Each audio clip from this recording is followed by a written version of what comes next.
e ir encontrándonos un reguero de cuerpos, muchos de ellos sin nombre, y algunos, quién sabe, los antropólogos, folcloristas, etnógrafos, piensan en posibles ofrendas hoy en esa Canadá del primerísimo mundo, ofrendas a dioses antiquísimos. Comenzamos la investigación, Javi. Sí, vamos a recorrer ese río Rojo del Norte que atraviesa el norte de los Estados Unidos y el sur de Canadá a lo largo de casi 900 kilómetros hasta desembocar en el lago Winnipeg, la ciudad donde se han encontrado gran parte de estas mujeres muertas. Ese río Rojo es el escenario, como decimos, de ese informe publicado por la Real Policía Montada de Canadá, que habla de que entre 1980 y 2012 han aparecido 1.200 mujeres y niñas indígenas muertas o desaparecidas en Canadá. Deberíamos escuchar bien los datos de nuevo. Has dicho 1.200 mujeres. A una media de 3 mujeres al mes a lo largo de 30 años. Estamos hablando de un Ciudad Juárez en Canadá. Sí, y además es que lo que ocurre aquí es que las autoridades durante mucho tiempo han mirado hacia otro lado. Es ahora cuando están empezando a tomarse en serio este tipo de hallazgos que desde luego están conmocionando pues a los ciudadanos a través de los medios de comunicación. Algunos de ellos no eran muy conscientes de lo que estaba ocurriendo en esta zona. Winnipeg, la capital de la provincia de Manitoba, con 633.000 habitantes, gran parte de ellos indígenas, es la ciudad más sacudida por este tipo de crímenes, y precisamente en noviembre del año 2014, hace prácticamente unos meses, tuvo lugar el último de estos hallazgos. La víctima que pudo sobrevivir fue Rinelle Harper, de 16 años, una joven que sale una noche con sus amigos y ocurre algo. Vamos a escuchar al detective John O'Donovan, la persona que está llevando a cabo, uno de los encargados de esta investigación, relatándonos lo que le ocurre a Rinelle una noche de noviembre de 2014. Rinelle Harper, a 16-year-old kid. Rinelle Harper, una chica de 16 años, salió una noche de viernes con sus amigos. Por alguna razón se separó de ellos y acabó conociendo a 2 individuos que la llevaron junto a la zona del puente de Midtown. Bajo ese puente, Rinelle fue atacada y agredida sexualmente, y desde allí acabó cayendo al río. No estamos seguros de si fue arrojada o si cayó allí para escapar, pero terminó en el río y probablemente recorrió la mayoría de los 100 metros de la orilla por el agua.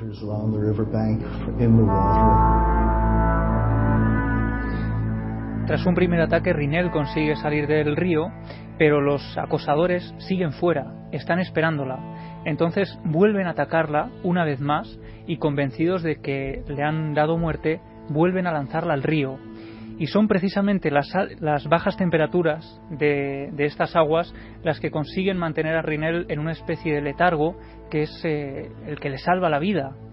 Entonces ella cuenta lo sucedido y se convierte en una de las pocas supervivientes de estas personas que atacan a las mujeres indígenas en esta ciudad y en esta zona. Y ella se convierte un poco en abanderada de un movimiento que pide que se reivindiquen este tipo de sucesos, que se tengan en cuenta y que se lleve a cabo una investigación nacional para que estas mujeres desaparecidas y otras asesinadas pues se resuelvan sus casos. Ahora mismo me has dejado petrificado porque me estás contando que los acontecimientos y las reacciones son idénticas a esa ciudad que hemos nombrado, que es Ciudad Juárez. Primero, una masacre, una especie de auténtico genocidio de mujeres. Habrá diferentes motivos y luego lo comentaremos. Hay una parte, evidentemente, que los investigadores creen que tiene que ver con simples, terribles, ¿no?, agresiones sexuales, esta bestia humana que algunos seres humanos tienen dentro y actúan como alimañas, y luego habrá un porcentaje de casos que seguramente sean mucho más misteriosos y creo que realmente nos puede preocupar porque coincide quizá con un incremento de ciertos cultos. Pero si hacemos paralelismo con Ciudad Juárez, veremos que en Ciudad Juárez hay un genocidio de mujeres, unas autoridades que miran para otro lado y algunos supervivientes o incluso víctimas o que tienen hijas, hermanas enterradas en los arenales de Ciudad Juárez se convierten en portavoces molestos, como las llamadas mujeres de negro de Ciudad Juárez, recorriendo los desiertos y son las únicas hoy en día, por fortuna, imagino que con capacidad para hablarlo, para decirlo, para que el resto del mundo no calle, ¿no? Pero que en la Canadá absolutamente del primer mundo, en la élite del mundo, de repente tengamos al monstruo humano exactamente igual que en Ciudad Juárez, que sería el otro extremo, sobrecoge. De hecho, muchos medios de comunicación han hablado de este caso como el Ciudad Juárez de Canadá, precisamente por esa inevitable conexión, ¿no?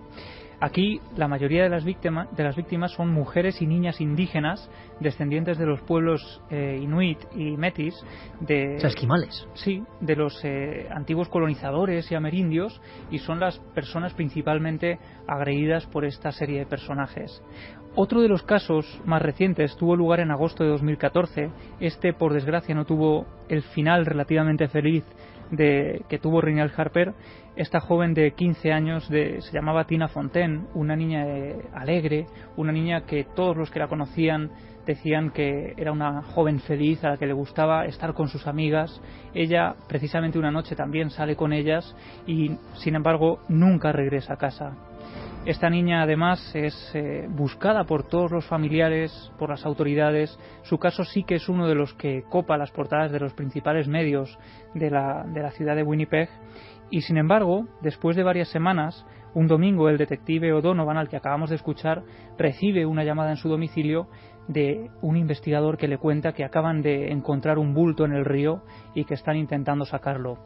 Cuando O'Donovan llega allí, se da cuenta de que es un cuerpo que tenía unas pesas atadas a la bolsa para que se hundiera en ese río y no fuera descubierto, y cuando lo sacan, O'Donovan dice que hacen falta unas 8 horas de autopsia para reconocer quién es esta persona. Al final, una pequeña marca en la espalda, las marcas del tatuaje de unas alas, hacen reconocer ese cadáver como el de la joven Tina Fontaine.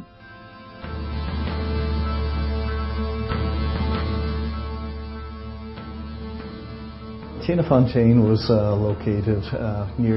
Fontaine fue encontrada en el muelle Alexander, en el centro del río Rojo de Winnipeg, a unos 100 metros de la orilla.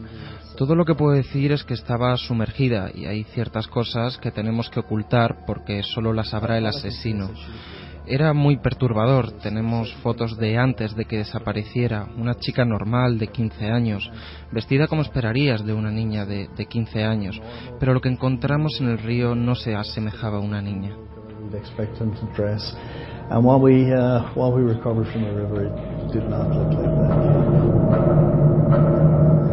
Por desgracia, pero sí es la actualidad y además hay una conexión, creemos, con el misterio, con lo más oscuro del misterio. Por eso a veces el misterio oscuro es terrible, pero nos aproxima una radiografía del ser humano, ¿no? Para intentar entenderlo, aunque hay cosas evidentemente incomprensibles. Estamos vagando con esta música de Bob Tosh absolutamente en arenas movedizas o en légamos oscuros como el de ese río, donde parece, Javi, además, que el río, como suele ocurrir en todos estos casos, ocupa una parte central, una especie de arteria que es empleada para estos crímenes. No es un escenario sin más, sino que tiene una parte activa. Sí, este río atraviesa parte de esa ciudad de Winnipeg. Además, es un lugar relativamente visitado, un lugar que se encuentra un poco a las afueras y que desemboca en ese lago, y que, desde luego, está siendo convertido en una especie de depósito de cadáveres improvisado, en el que estos criminales intentan, no sabemos bien si esconder a estas mujeres, esconder estos cadáveres, o si también puede tener algún tipo de sentido ritualístico en alguno de los casos, y eso lo comentaremos ahora más adelante con algunos especialistas. Pero fíjate, el caso es tan candente que hay personas que han perdido a varios familiares. Uno de ellos, por ejemplo, Bernadette Smith, es una mujer que en julio del año 2008 pierde a su hermana Claudette, pero que en estos últimos años ha visto cómo desaparecían y morían otros 3 miembros de su familia. Y ella es una de esas mujeres que comentábamos al principio, pues que cada día recorre el río Rojo del Norte a su paso por Winnipeg con una especie de ganchos de hierro que va peinando la orilla del río intentando encontrar los restos de algunos de sus familiares.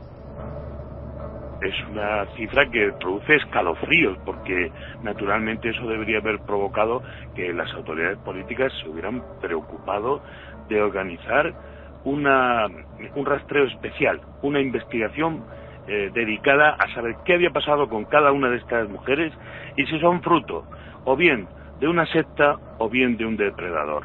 Se trata de una cifra donde las mujeres indígenas están claramente sobrerepresentadas.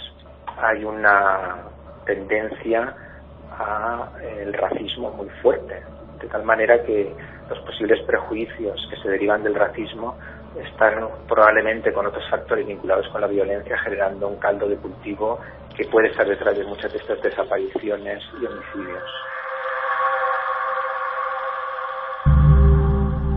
Acabamos de escuchar al periodista de sucesos Paco Pérez Avellán y al criminólogo Vicente Garrido ofreciéndonos su opinión sobre esa desmesurada cantidad de mujeres y niñas desaparecidas en Canadá y muchas de ellas en este río, ¿no? Además, todo esto hizo que hace 4 años se pusiera en marcha un proyecto, el Project Devot, que lo que pretende es investigar estos casos e intentar resolverlos. Muchos de ellos están siendo investigados actualmente en unos despachos donde aparecen enormes mapas de Canadá llenos de chinchetas, de hilos, de fotografías, igual que vemos, por ejemplo, en esa serie True Detective con la que empezábamos este tema. Y ahí están esos investigadores analizando hasta ahora 29 casos oficialmente, intentando llegar al fondo del asunto, pero el alguacil Jason Michaelis asegura que este reto es bastante complicado. Cree que este proyecto es demasiado optimista porque, según él, es muy difícil encontrar evidencias de que puedan inculpar a personas con estos cuerpos que aparecen en el río tanto tiempo después de que desaparezcan las mujeres, y lo que las hace pues que aparezcan en un estado prácticamente irreconocibles. Claro, esto ha hecho que las autoridades, la Real Policía Montada de Canadá, pues en ese estudio que publicaba, intentaba dar una respuesta al origen de estos crímenes.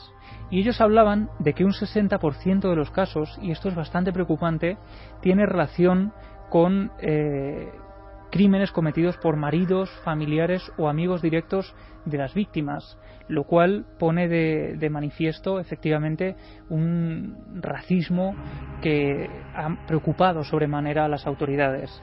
Pero claro, después está ese 40% que ha sido cometido por personas que no tenían ninguna relación, ningún vínculo con las víctimas, y que es lo que preocupa especialmente también a los investigadores. Nosotros hemos hablado con Paco Pérez Avellán y Vicente Garrido también sobre sus teorías de qué puede haber detrás de ese 40% sin resolver. Lo que yo creo que son los homicidios de 40% cometidos por extraños, yo creo básicamente en 2 cosas. Uno, en personas que se dejan llevar por el odio, utilizan el abuso sexual y la violación y luego dan muerte a las chicas. Y luego, por otra parte, lo que es la actuación de asesinos en serie, y no podemos descartar efectivamente que en una zona tan poco socialmente integrada, donde estas chicas tienen menos oportunidades, existan sicarios que secuestren a las niñas para otro tipo de propósitos. No sabemos de la aparición de sectas en ese lugar en concreto, pero probablemente las sectas tienen la virtud de no saber o no dejar conocer su existencia, ¿verdad? Para mí, las 2 cosas son posibles. Una, que se trate de captura de personas para hacer algún tipo de ceremonia, y otra, pues que sea un atractivo absolutamente sexual. ¿Qué significa esto? Que son tal cantidad de personas las desaparecidas que caben las 2 posibilidades. Y es posible que estas mujeres estén unidas a algún tipo de rito ancestral que lleve al maltrato, la tortura y probablemente la muerte. Clara y Santiago siguen muy atentamente con nosotros la investigación que se desdobla o se despliega ahora ante nosotros, y que éramos totalmente inconscientes de que esto podía pasar en un lugar como Canadá. Repito, a veces el horror aparece rompiendo los cristales herméticos de las sociedades más ordenadas. Es decir, como si hubiese una semilla maligna en el ser humano que estalla a pesar de que aparentemente todo está bajo control. Ese es el demonio interior más terrible, más invencible aparentemente, el que reside, ¿no?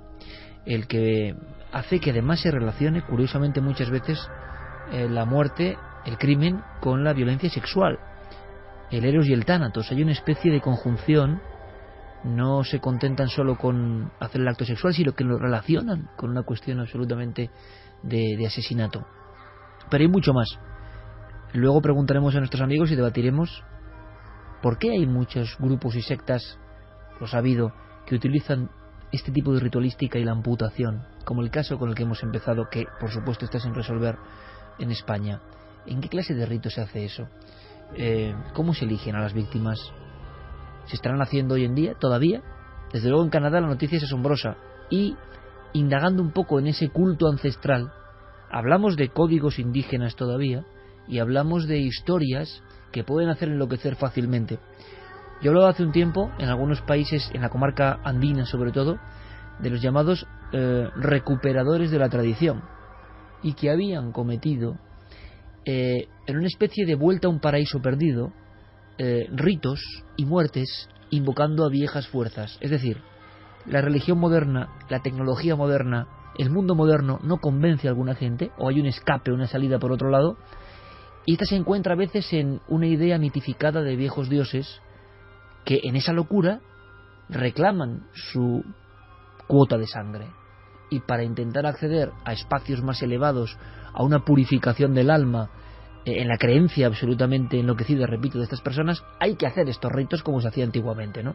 Y ahí nos encontramos, en esta Canadá tan desarrollada, con esa sombra un poco demónica de los dioses que todavía perviven en la mente de muchas personas allí, o no solo en la mente. Y nos encontramos en criaturas de nombres muy poderosos, ¿no? Claro, todo esto surge cuando empezamos a ver pues que la gran mayoría de las mujeres asesinadas o desaparecidas son indígenas.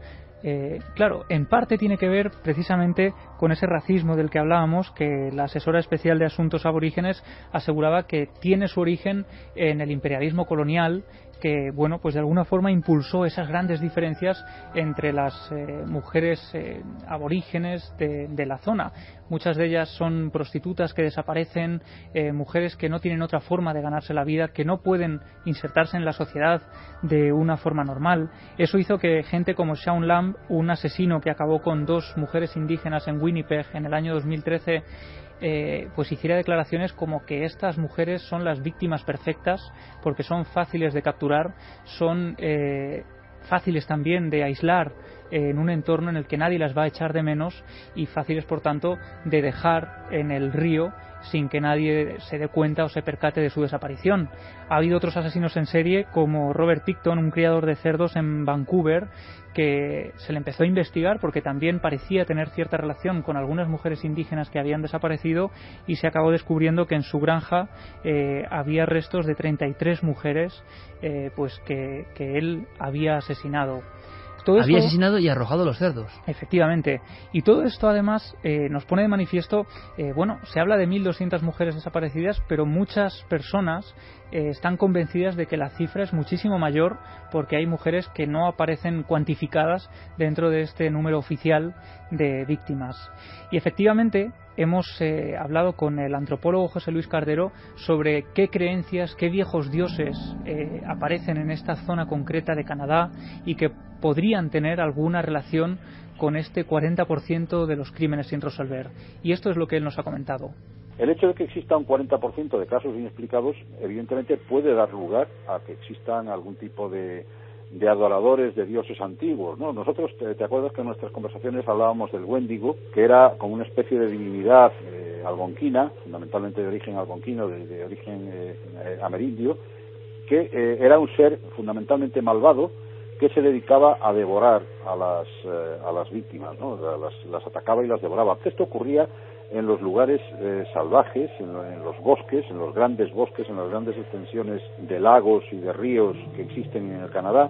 En fin, no hay que descartar, por supuesto, que algunos desequilibrados pues pretendan emular las hazañas de los antiguos dioses amerindios, ¿no?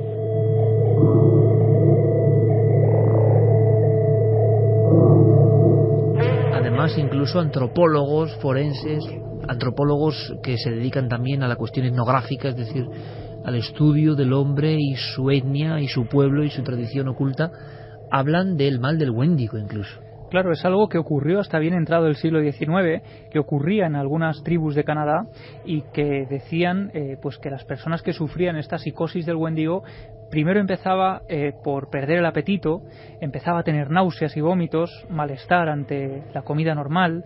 Ese malestar iba transformándose en episodios de insomnio, que terminaba también con alucinaciones en las que veían a una serie de personajes que iban acercándose a ellos casi como si estuvieran intentando poseerlos.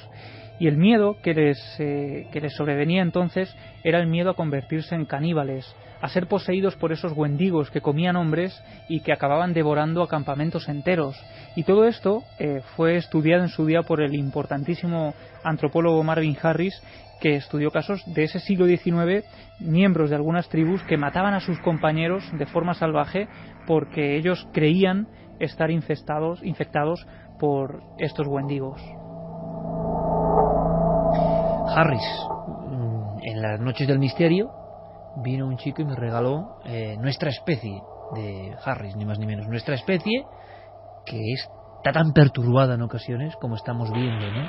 Con este caso que está pasando, repetimos, ahora mismo. Por eso lo tocamos. True Detective, es que es verdad. Es decir, está ocurriendo ahora mismo. Hay unos detectives hilando códigos para explicar por qué hay 1.200 muertes. Y de esas 1.200, por lo menos 550 sin aparente explicación y que podrían tener estas conexiones. Y otra escena que ha aparecido en algunas fotografías de los medios de comunicación que se han hecho eco de esta alarmante noticia, pues es la de decenas de mujeres que en noches como la de hoy se agrupan alrededor de una gran piedra de mármol, que es un homenaje a esas mujeres desaparecidas y fallecidas, llena de fotografías de las víctimas, y ahí van colocando una serie de velas y van rezando durante la noche por el alma de sus amigas y parientes.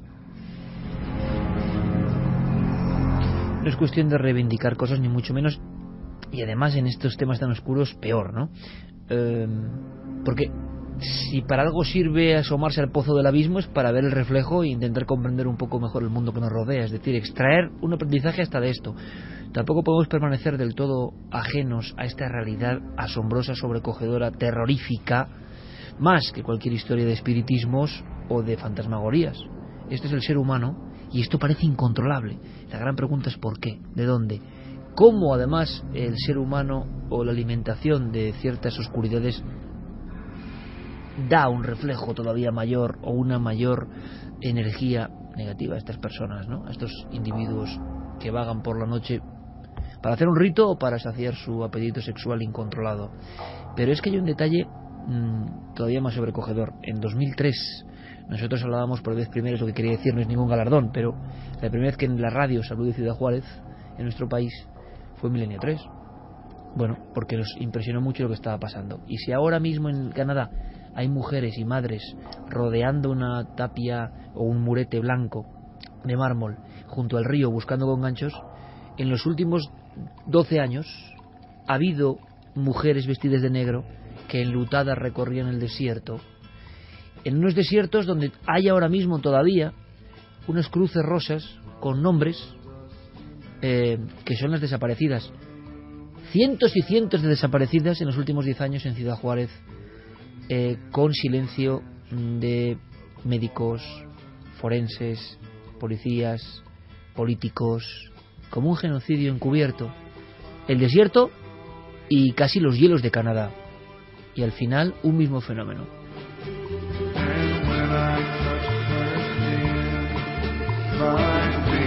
¿Será que nuestra especie, como decía Harris, no tiene remedio? No tiene remedio. Antes de lanzar un poco cuestiones que os vienen a la cabeza, ¿no?, en este mundo tan perturbado en el que vivimos. Curiosamente, Canadá, Carmen, es motivo de investigación que también se olvida, excepto para los más especialistas, ¿no?, en el ámbito de la criminología.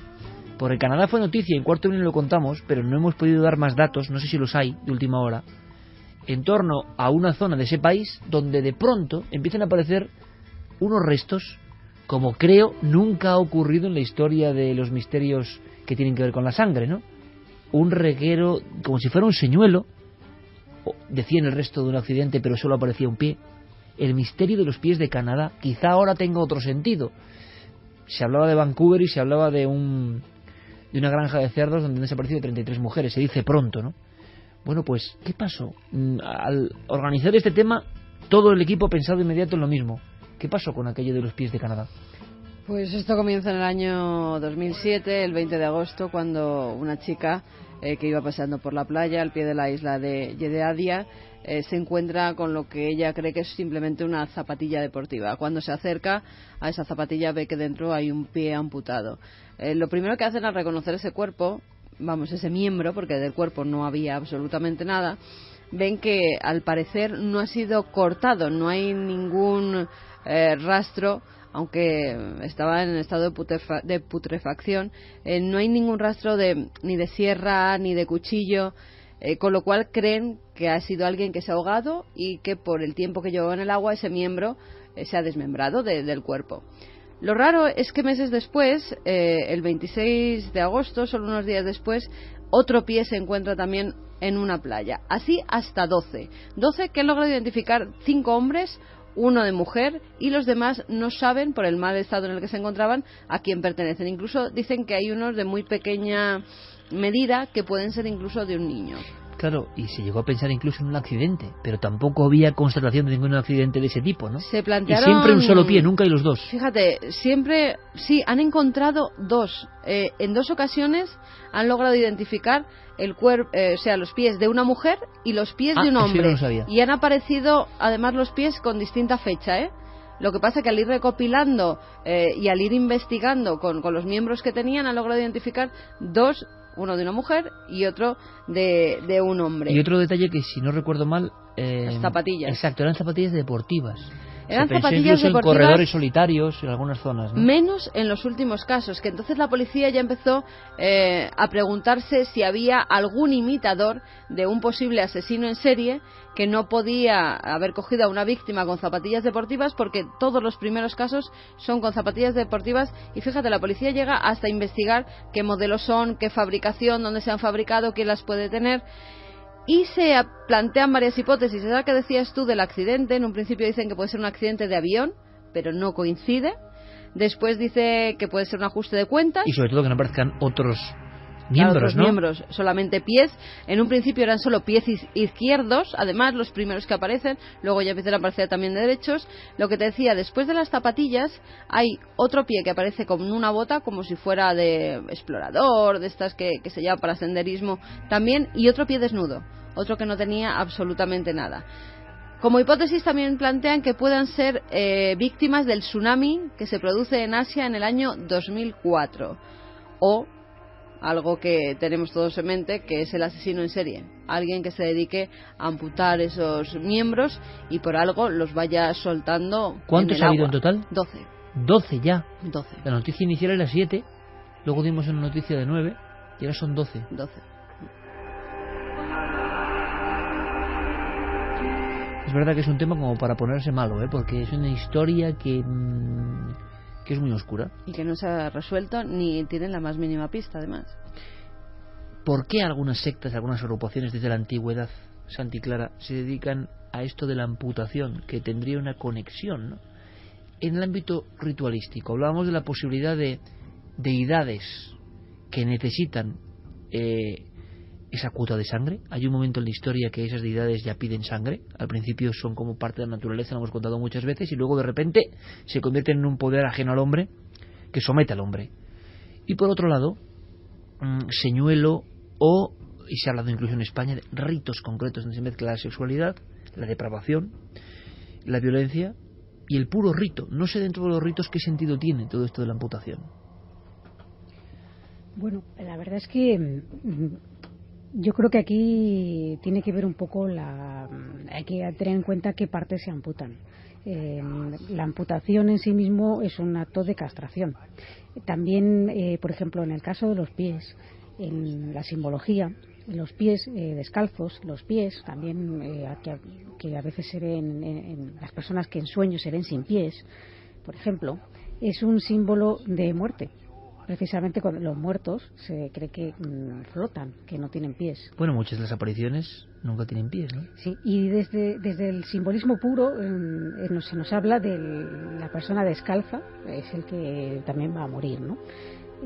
Las amputaciones es que, claro, depende mucho porque muchas veces tenemos, parece como muy salvaje todo, ¿no? Y lo es, evidentemente, pero si nos centramos, por ejemplo, en amputaciones que se realizan con maquinaria, con una cierta tecnología, a mí me llama la atención en estas sociedades tan tecnológicamente avanzadas, como es el caso de Suecia, que aquí hemos comentado, o lo de Canadá, en sitios donde teóricamente se presupone que la gente tiene un nivel cultural elevado, que la brutalidad se realiza de forma más refinada. Es decir, cuando hay casos en los que, bueno, pues verdaderas masacres como estamos viendo, ¿no? Hay un cierto refinamiento, no se realiza a lo bruto. Entonces, bueno, pero como si hubiera, por tanto, una necesidad de dejar el símbolo, o no claro, es un desgarro como de animal, ¿no? No, el ímpetu, sino que hay una frialdad que todavía es más terrible, propia de lo nórdico, por otro lado. Claro, sí, eso llama mucho la atención. Claro, en este caso concreto no sabemos mucho porque, como ha explicado Javi, incluso la policía ha declinado de ofrecer detalles del estado de los cuerpos para avanzar precisamente ellos en la investigación. Lo que sí que se da a entender, se desprende de las declaraciones de estos investigadores, es que esos cuerpos estaban en un estado casi irreconocible, y a saber en qué condiciones o qué es lo que se les hizo, ¿no?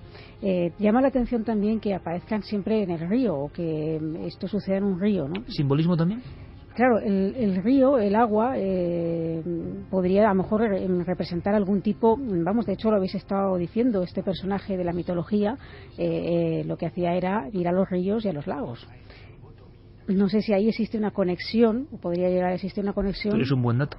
Con esa mitología antigua, ¿no? Pero una claro, cosa clara, los crímenes que tú investigaste, que coincidían, también investigaste el caso del cuerpo también, sí. Y que no se supo nada absolutamente, ¿no? Nada, y la policía estaba muy desconcertada, por eso ofreció información más de la habitual, porque querían identificar ese cuerpo que no ha habido ningún tipo de resolución del cuerpo sin rostro de la calle Gallur en Carabanchel, en Madrid. Bien, en los casos de Suecia, que nos has contado alguna vez y que son terroríficos, ¿también hubo amputaciones?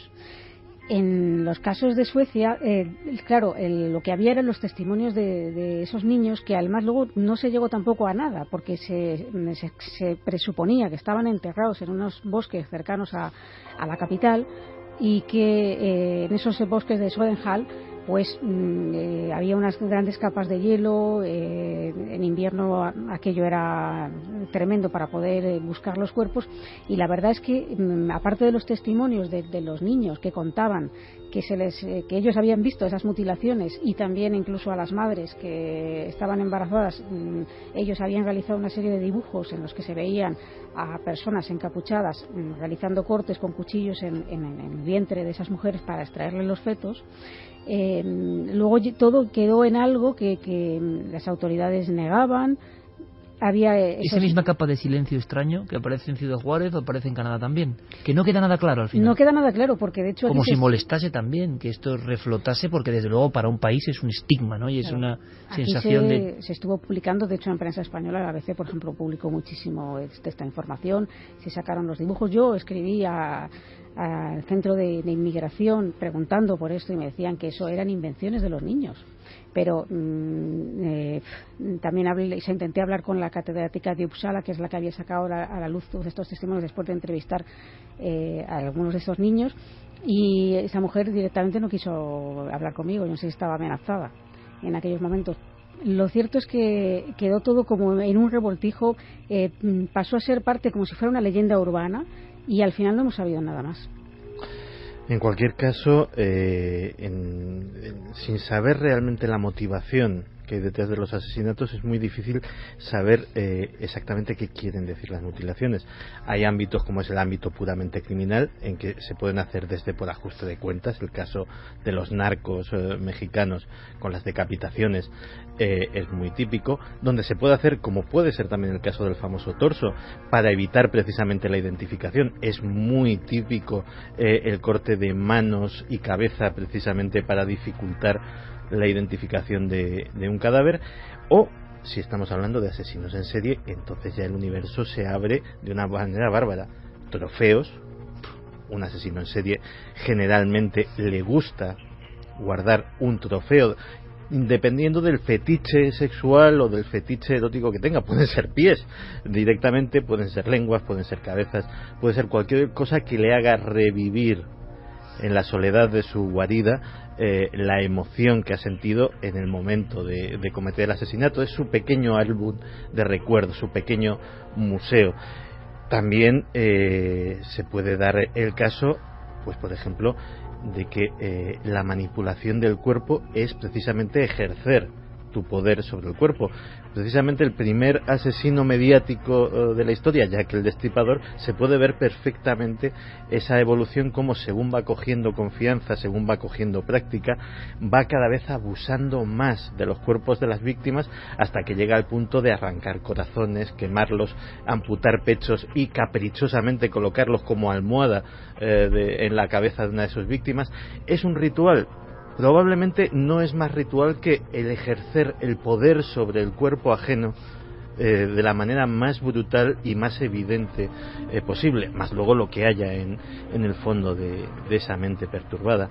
Casos como el de Juárez o como este, además, encima la policía se encuentra con una dificultad añadida que le podríamos llamar el efecto cesto de manzanas. Dice un viejo dicho: ¿dónde ocultarías mejor una manzana? En un cesto de manzanas. Pues muchas veces, y eso se comprobó que en Juárez había sucedido, cosas que eran simples asuntos de violencia de género. Es decir, pues un salvaje que asesina a su pareja y dice: pues mira, la abandono en el desierto, y como precisamente sé más o menos por la prensa los patrones que esto debe cumplir, pues una más. Aquí puede estar sucediendo lo mismo. Incluso se habló de que otros depredadores, personas psicópatas, asesinos en serie, etcétera, etcétera, que conocían el, entre comillas, coto, que podía ser Juárez, que podía ser el de Canadá, directamente dicen: bueno, si hago desaparecer aquí una persona, esta señorita va a ir a la cuenta de esta serie de desapariciones inexplicables, yo he cumplido mi fantasía, mi fetiche, me vuelvo para mi zona y nadie tiene por qué enterarse jamás. Es decir, son casos tremendamente complejos y que con el tiempo, por desgracia, no hacen más que enredarse más y más. Sí, pero si no recuerdo mal, además en Ciudad Juárez nos contaban que algunas de las víctimas tenían también amputaciones. Algunas de ellas tenían el pecho cercenado, la mayoría tenían uno de los pechos, sobre todo, cercenado. Hay como una simbología ahí, ¿no? Sí, y cuando Javi estaba contando lo de que pescaban a las víctimas en el río, ¿tú te acuerdas que cuando hablamos con las mujeres de negro, ellas iban con una vara, metiendo la vara por la arena del desierto para ver cuándo pinchaban en un cuerpo y así veían que ese cuerpo había sido enterrado allí? Eran las mujeres de negro, y estas se hacen llamar las hermanas del espíritu o algo así, las madres de estas víctimas. Claro, un fenómeno de reacción exactamente igual ante la oscuridad un poco diabólica, ¿no?, que ocurre en ese entorno. De las amputaciones, por ejemplo, para las personas que se encargan de hacer el perfil psicológico de él o los posibles asesinos, por ejemplo, es muy importante que los forenses establezcan si la amputación es premortem o postmortem. Una amputación premortem indica tortura, indica un ritual previo, una serie de inclinaciones, mientras que el perfil psicológico del psicópata sería completamente distinto si los abusos son postmortem.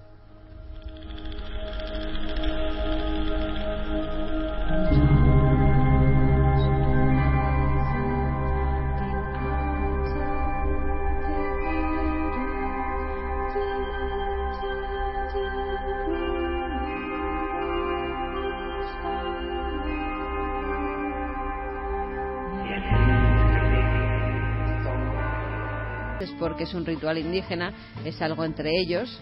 Javier Calvo son monstruos llenos de odio por la vida, que no quieren que haya vida y lo único que quieren es matar a la gente. Rodrigo, esto da tanta impresión como la cantidad de cadáveres existentes. Mujeres pescadoras de cadáveres, escalofriante. Deli Jiménez, no cabe duda de que gente de los mismos gobiernos están involucrados, crímenes de mujeres como los de Ciudad Juárez. Claudia, Canadá está siendo un país muy elitista. Para obtener la residencia es necesario tener estudios superiores. Nefertiti dice: es triste, pero esos asesinos eligen víctimas indígenas porque a esas chicas la policía no las busca con interés. Decían los especialistas los menos muertos, ¿no? Los muertos de tercera. Lo dicen los que hacen baremos concretos. Hay un tipo de muertos que saben que no van a motivar una búsqueda con la misma intensidad. Muertos que, para el aspecto policial y de la investigación, por desgracia, importan menos, y por tanto el asesino despiadado también lo sabe y actúa contra esos grupos sí, pero sociales. fíjate, es curioso, yo no sé por qué hacen esa diferenciación. Bueno, bien, vale, tienen que investigar si hay una secta detrás de ese 40% de crímenes, pero los otros crímenes, los que se producen dentro de la familia, los de violencia de género, yo he leído algunas cosas que son unas burradas impresionantes que les han hecho los propios familiares a estas pobres niñas de 16, 17 años que ya tienen 4 hijos. Recién dada a luz la han violado y la han asesinado. O sea, son cosas horrorosas. ¿Y esos crímenes se resuelven también o no se resuelven? Claro, directamente los cierran con un episodio de violencia doméstica como si fuera una cosa más o menos normal comparada con el resto, claro, es que... y ahí queda. Pero desde luego, como dice Carmen, hay algunas escenas tremendas y que ponen de manifiesto ese racismo que yo creo que también habría que intentar solventar. No solo los crímenes que se han cometido, sino los que podrían estar por cometer y que habría que concienciar a esa sociedad, y que choca mucho precisamente con esos documentales que estamos acostumbrados a ver de Michael Moore, por ejemplo, en los que se nos presenta a Canadá como pues uno de los países más seguros, como un lugar donde la gente duerme con las puertas abiertas, donde no hay ningún tipo de disturbio. Bueno, pues quizá esto no interesa que se cuente para evitar enturbiar esa otra imagen. Claro. Mala prensa siempre. Fíjate que lo que decía Iker de que no todas las víctimas son iguales es una desgraciadísima realidad. Hubo una época muy oscura donde en Brasil los meninos da rúa, los niños de la calle, eran víctimas de todo tipo de depredadores, tanto homicidas como sexuales. ¿Por qué? Porque no existían. Eran niños que estaban sueltos por las favelas, que muchas veces eran de familia desconocida, que sobrevivían por sus propios medios, y que si desaparecía un... En torno a nuestros programas en navedelmisterio.com, el portal hacia lo desconocido. Búscanos también por Nave del Misterio en Twitter, Facebook y Google+.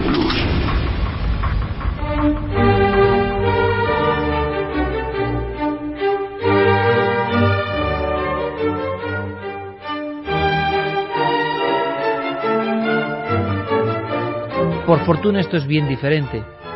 Muchos compositores incluso de la época creyeron que el increíble Wolfgang Amadeus Mozart era la antena, sería el término actual, ¿no?, del mismísimo Dios. Nunca se había escuchado nada parecido. Aquel prodigio con 5 años componía, con 8 realizó el engranaje de su primera sinfonía. Y por supuesto las envidias recorrieron también la camarilla de los compositores y artistas clásicos. Muchos estaban convencidos de que ese niño, ese todavía niño, era un instrumento de Dios, porque creían escuchar a Dios en sinfonías jamás siquiera imaginadas en la Viena del siglo XVIII. Mozart dijo que creía en una humanidad, precisamente viene muy bien para lo que hemos hablado, que a pesar de sus defectos era capaz de ser redimida por el arte. Y desde luego él se dedicó al arte de una forma compulsiva. Uno de los grandes genios de la historia universal, con muerte tan enigmática que le convierte en mito, con un éxito sin precedentes. Despertó la admiración popular. En su muerte aseguran, muerte en fosa común, que el carro fue rodando varios metros solo, y solo 4 amigos se quedaron atrás, en una especie de ritual extraño de cual Mozart sabía mucho. Los rituales, las logias, le acompañaron siempre, y quien dice que incluso las logias se vengaron. ¿Por qué? Por revelar secretos en algunas de las composiciones. Pero lo más importante, desde luego, era la genialidad del propio Mozart. La genialidad de un individuo que nadie sabía cómo llegaba a determinados recursos que hoy todos, por ejemplo, yo, que no entiendo de música clásica, me pueden parecer más o menos similares a otros compositores. La revolución de la música de Mozart es absolutamente digna de una auténtica revelación. Nadie entendía cómo a Mozart le salían las cosas así. Sin embargo, sus biógrafos aseguran que era una esponja capaz de absorberlo todo. Su necesidad de aprender de los demás era extraordinaria, pero al mismo tiempo lo conjuntaba con esa especie de magia. Una magia que a otros como Antonio Salieri le hicieron sufrir. Es verdad que se ha especulado mucho, se ha ficcionado sobre esta rivalidad entre dos compositores, pero es una historia tan hermosa. Ojo, Dicen que realmente Salieri, su enemigo, que sufría porque se consideraba mediocre respecto a esa genialidad que era evidente. Decía que Dios le había dado el único talento de reconocer en otro la presencia de lo divino. Y claro, había sus entretelas, se habló de envenenamiento, y el propio Salieri, ya ciego, en su residencia, a punto de morir, confiesa a 2 enfermeras que él ha matado a Mozart. Pero de esto iremos hablando, porque la historia del gran genio vienés es algo esplendoroso. Hay una película que todos tenemos en mente, ¿no? Y que yo decía que se iba seguro a revisitar. Amadeus, 8 Oscars, Milos Forman. Y curiosamente, y me parece bien, no es el actor principal, que luego tuvo una carrera más o menos desigual con su famosa risa, sino el atormentado Salieri, el que se lleva el premio. Porque es que hacía el atormentado como no ha hecho nadie en la historia del cine. ¡Con qué belleza! Imaginemos antes de escuchar esto a Salieri. Salieri es un compositor de cámara, está en lo más alto de la academia vienesa, que es el lugar donde se compone la música universal en aquel momento, para la corte, siglo XVIII, tiene dinero, tiene poder, pero de repente llega alguien que es un niñato, y él entiende que ha llegado prácticamente el enviado, y que su música es inalcanzable. En esa película se narraba extraordinariamente bien. Sobre el papel no parecía nada. Un comienzo simple, casi cómico. Una cadencia, fagots, clarinetes, igual que una caja de ruidos. Luego, de repente, imponiéndose, un oboe, una sola nota mantenida en el aire,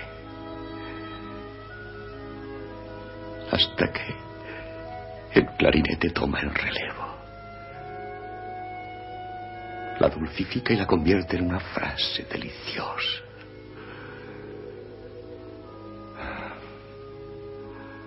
Aquello no lo compuso un simple mono amaestrado. Era una música que yo no había oído, henchida de anhelo, de un insaciable anhelo. A mí me parecía oír con ella la voz de Dios.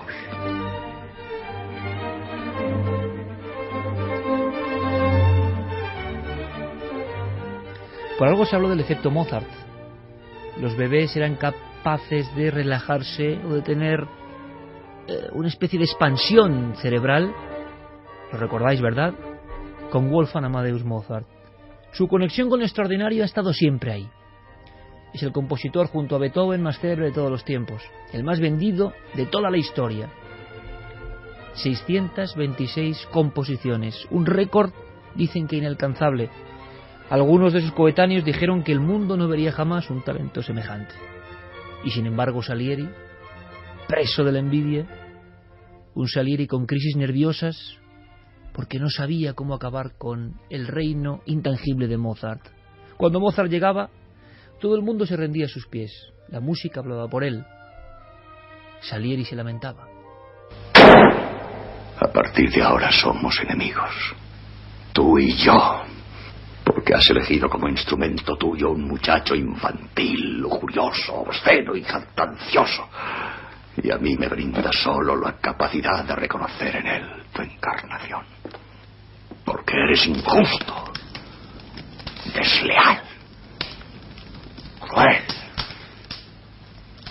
Me enfrentaré a ti, te lo juro. En la tierra haré a esa criatura tuya todo el daño que me sea posible. Destruiré a tu encarnación.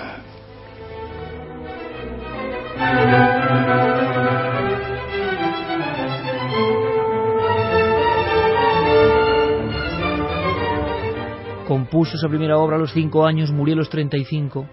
Cuenta la historia que estaba creando una obra magna que luego escucharemos, impresionante, sobrenatural, el Requiem, obra para un muerto, convencido de que los muertos se le presentaban, convencido de que los espectros se le aparecían.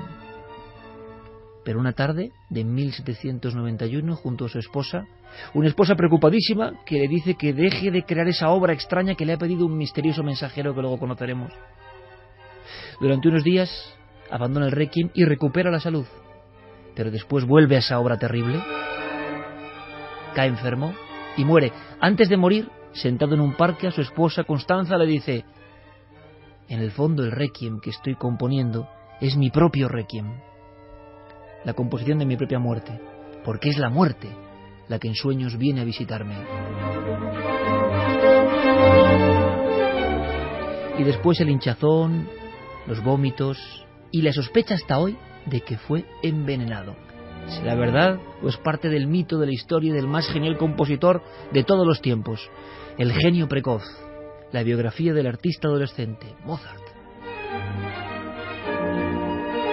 Pero ahora, Diego, sabemos más cosas de Mozart por un libro que ha puesto en la prensa, digamos en la imprenta, elementos que sí que se rumoreaba sobre ellos, pero que todavía dan a Mozart esa pátina increíble del mito, de la leyenda, ¿no?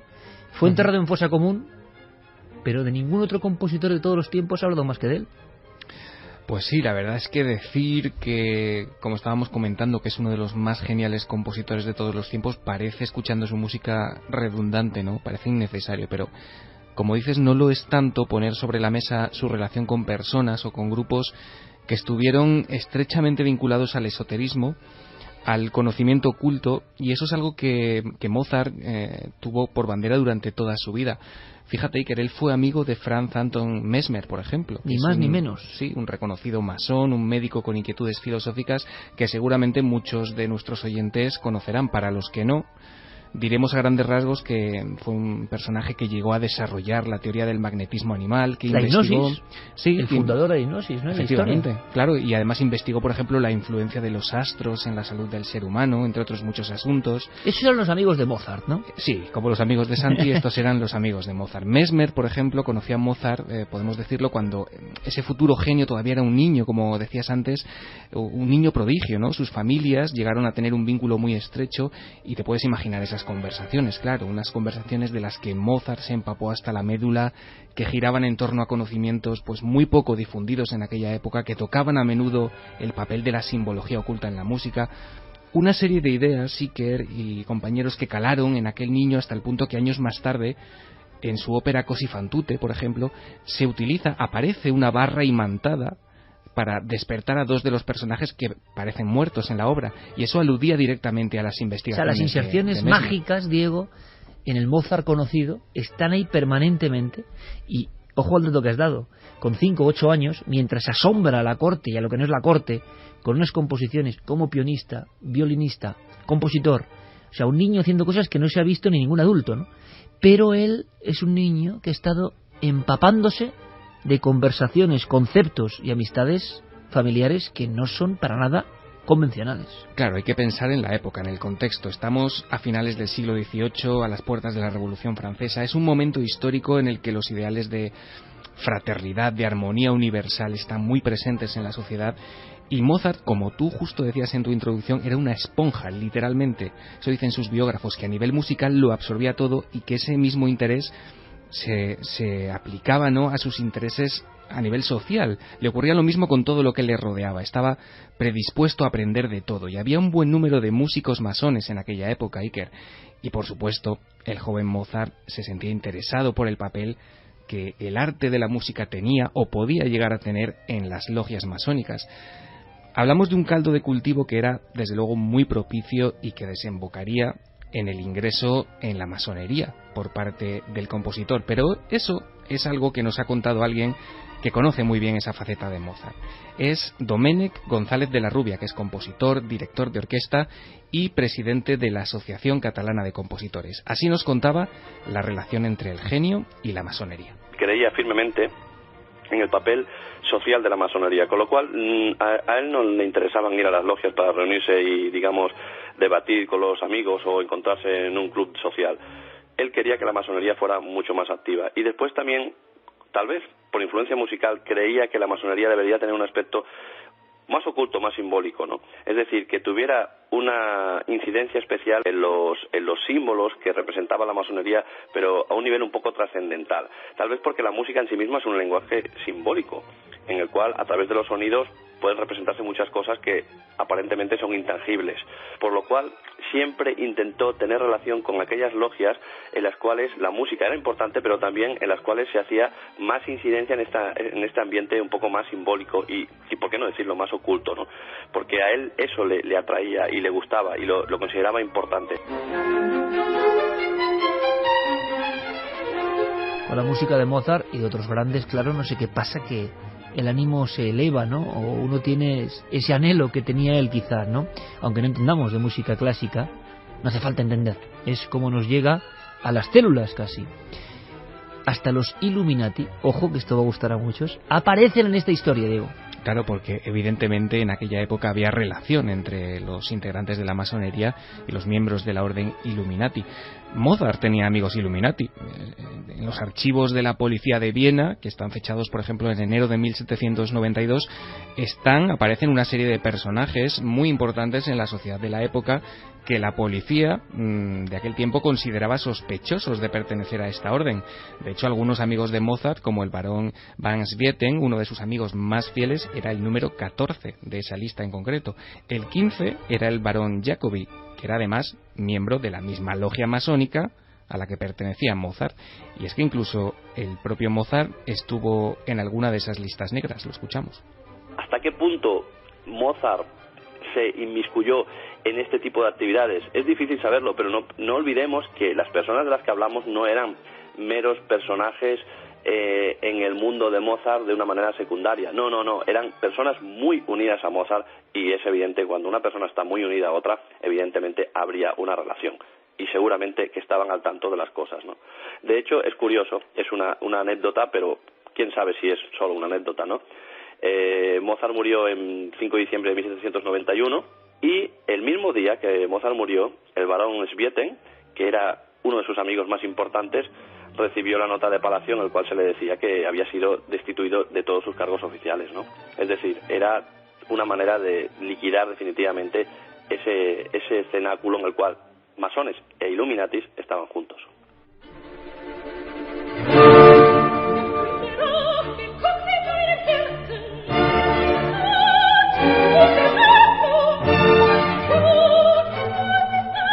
Estamos escuchando algo importante que vas a descifrarnos ahora, Diego. Sí. La flauta mágica. Fíjate, antes nos decía Domènec González que era interesante resaltar que Mozart no fue masón simplemente por seguir esa tendencia social del momento, sino que verdaderamente estaba muy concienciado, ¿no?, con lo que representaba la masonería. Su compromiso fue total, hasta el punto de que siempre que le fue posible difundió estas ideas en sus obras.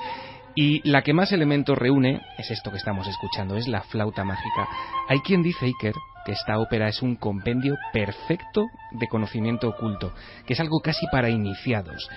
Y las pistas para afirmar tal cosa son muchas. Por ejemplo, esta partitura se abre en mi bemol. Me contaba Domènec que es una tonalidad que se escribe con 3 alteraciones que representan los ideales de libertad, de igualdad y de fraternidad. Pero esto es solo el principio, hay mucho más. Si sabemos leer entre líneas, descubriremos que el protagonista de la obra, Tamino, se ve inmerso en un auténtico proceso de iniciación a la masonería. Lo escuchamos. Los ritmos de la obra se basan con los ritmos reales en los cuales las logias masónicas avanzan a lo largo del trayecto, los iniciados en la masonería. Después, el contraste entre lo oscuro y la luz que triunfa finalmente. Después, la propia ambientación es en Egipto, ¿no? Que claro, que era un poco extraño, ¿no? Porque dices, bueno, aunque había cierta moda por lo egipcio en la Viena de aquel entonces, y por lo turco sobre todo, pero ¿por qué Egipto? Bueno, porque Egipto se considera que es la cuna remota de la masonería, y ya desde el primer momento estamos inmersos en ese ambiente desde que se abre la partitura, ¿no? Después también los papeles de Papageno, que es una persona que, bueno, es un hombre pájaro, imaginar, un hombre pájaro que es como absurdo, ¿no? Es como, pues lo que decíamos, propio de un cuento de hadas, pero en realidad lo que está diciendo es que Papageno es esa persona que no se preocupa de iniciarse, de ir a más, de preocuparse por avanzar en el camino espiritual, que es lo que hace Tamino, y que lo que en realidad le interesa es lo inmediato, que haya una papagena, es decir, una mujer que le corresponda y que tenga una vida tranquila, feliz, sin preocuparse de la trascendencia, ¿no? Todo lo contrario que el protagonista. Herr Mozart, vengo a encargaros una obra. ¿Qué obra? Misa para un muerto. ¿Qué muerto? ¿Quién ha muerto? Un hombre que merecía una misa de requiem y no la tuvo. ¿Y quién sois vos? Solo un mensajero. ¿Aceptáis? Se os pagará bien.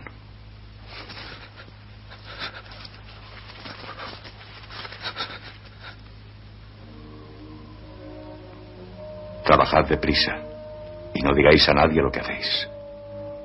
Volveréis a verme pronto. Tiene 35 años, está en la cima de su máximo éxito. Ha hecho composiciones como ningún otro músico en la historia y sin embargo está convencido de que ha sido envenenado y de que la muerte ronda a su lado. Esa escena, mitificada absolutamente, ocurrió, aunque hoy sabemos algo más, ¿verdad, Diego? Sí, existe una leyenda especialmente difundida en torno a ese lado más oscuro del genio, es esa historia, ¿no?, de la visita que le deja vivamente impresionado. Ocurrió, como dices, en los últimos meses de su vida. Se habla de un caballero enmascarado, un caballero vestido totalmente de negro, con aspecto de fantasma, y se habla de un encargo trascendental, el requiem. Esto fue lo que ocurrió. Tenemos que meternos en la película de la época, ¿no? Mozart, bastante cansado, porque yo creo que una de las cosas que produjo a Mozart la muerte, estoy seguro, fue el agotamiento puro y duro. Estamos hablando de una persona que desde los 5 años no para en el sentido literal, viajando, tocando, absorbiendo toda la música de su tiempo, componiendo sin cesar centenares de obras que a cualquiera... Bueno, es que es una producción impresionante, ¿no? Entonces, yo creo que Mozart ahí estaba ya muy agotado y de buenas a primeras en ese ambiente en el cual él vivía, también de masonería, de atracción por el más allá, por lo oculto, se presenta un señor vestido de negro que así por las buenas pica a su puerta, llama a su puerta y le dice que le va a encargar un requiem. ¿Quién es ese personaje? No le dice quién es, no le dice quién le manda. Sin embargo, le pone la bolsa de dinero en la mano, le dice, usted trabaje, que yo le voy a seguir pagando y además le voy a pagar muy bien.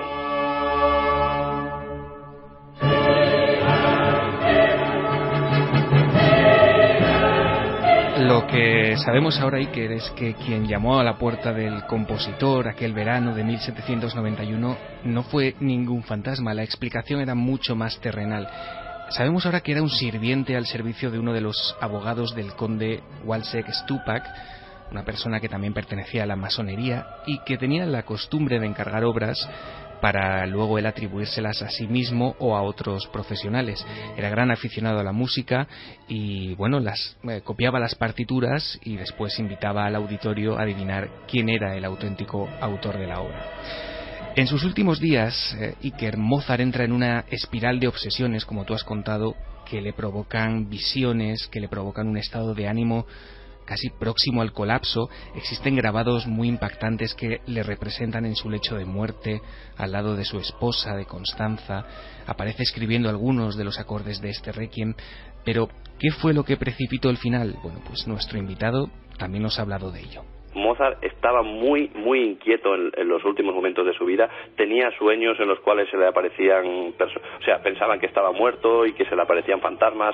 Estaba el tema de la persona que le había encargado el requiem, con ese personaje que se presentaba allá diciéndole que cómo iba la obra, ya dándole dinero, vestido de negro. Él no sabía quién era esa persona. En fin, Mozart tenía un estado de ánimo bastante obsesivo, y es verdad que se introdujo en una dinámica bastante negativa en ese sentido, ¿no? O sea, realmente él empezó a ver casi visiones, ¿no? Entre el trabajo que tenía y lo que le estaba pasando y lo que socialmente pasaba también con la masonería. Muere y es enterrado en una fosa común, un final que es aparentemente indigno para una figura de su talla. Un día de lluvia torrencial, un cortejo fúnebre compuesto por muy pocas personas, como decías al principio. Esos fueron los elementos que acompañaron al compositor hasta el lugar donde descansaría para siempre. Fue enterrado en una fosa común porque directamente no tenían dinero para hacerlo de otra manera. Pero también, cuidado, esto también se debió a otras circunstancias. Yo creo que tal vez sí que hubiera habido dinero para enterrarlo en otro sitio, pero se coincidió con una epidemia que hubo en la Viena de la época, en los cuales los cuerpos no podían, digamos, separarse unos de otros por razones puramente médicas, ¿no?, de salud pública, con lo cual se le puso allá. Después, en una fosa común, en la cual desgraciadamente no sabemos dónde está el cuerpo, ¿no? Después hay otro aspecto. Nosotros hablamos de Mozart con un respeto reverencial, ¿no?, porque es seguramente el más grande compositor de la época, pero ¿qué pensaban sus contemporáneos? ¿Sabían realmente con quién estaban tratando? ¿Sabía la mujer de Mozart quién era Mozart? ¿Sabía Salieri, que sabía que era un gran compositor, Mozart, pero sabía realmente la trascendencia de toda su obra?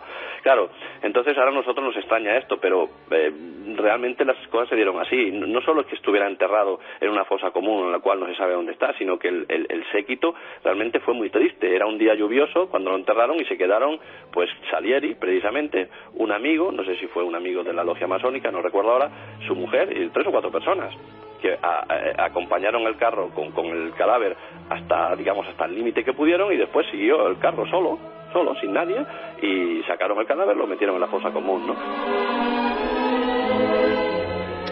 Y existe un último enigma en torno a su figura, Iker, y se centra en el intento de crear su propia fraternidad que jamás vio la luz. Él quería ir más lejos en su búsqueda espiritual, y gracias a una carta escrita en el año 1800 por su mujer, Constanza, sabemos el nombre que iba a adoptar: Die Grotte, la gruta. Es más, Mozart llegó a redactar los estatutos de los miembros de esta sociedad. El proyecto, lógicamente, quedó inacabado, jamás pudo concretarse debido a su temprana muerte, y es, como decimos, el último gran enigma que se llevó consigo este auténtico alquimista de la música, del que hoy hemos descubierto todas estas aristas gracias a Domènec González de la Rubia, que, por cierto, Iker, y tengo que decirte esto antes de acabar, me contaba cuando hablaba con él que ha escrito una obra sinfónica que está basada en las Urdes, y que mientras la estaba escribiendo, su inspiración, lo que le sirvió de ayuda para entrar en ese mundo, fue un libro llamado El paraíso maldito. Oye, eso hay que escucharlo, ¿eh? Hay que escucharlo. Nuestro agradecimiento a este experto, que como nos contaba la última escena, ¿verdad?, que no es ficción. Un carro con un ataúd de tercera, solo, sin ni siquiera la compañía, ¿no? Sin embargo, de inmediato, porque el arte es lo que tiene, muchos de los coetáneos y de los que vinieron después, había un alumno de Mozart, que se consideraba alumno de Mozart, seguidor de Mozart, que ahí es nada, se llamaba Ludwig van Beethoven. Y todos decían que la genialidad de este pizpireto personaje nunca sería superada. Se le enterró en fosa común, pero 260 años después seguimos hablando de él y de sus conexiones con el misterio. Ah, quedaba una cosa, Salieri, ¿verdad? El envidioso, el resentido Salieri, pero el pobre Salieri, que en el fondo reconocía la genialidad de Mozart. Salieri acaba loco en un psiquiátrico, diciendo que él ha envenenado con agua infectada a Wolfgang Amadeus Mozart, pero hace una última cosa: él sí cumple un siniestro deseo. Carcomido por la genialidad con la que ha convivido, hace una última obra, la última obra de Salieri, un requiem, su propio requiem, su propia composición para acompañarle durante la muerte. No está mal, después de la primera hora y media que hemos tenido, que acaben estos sonidos en la noche. Sonidos que, ojo al efecto Mozart, algo tienen que tener. Algo tiene el agua cuando se la bendice. Y esta música genera también sus transformaciones. Con ellos dejamos ahora las noticias y luego regresamos.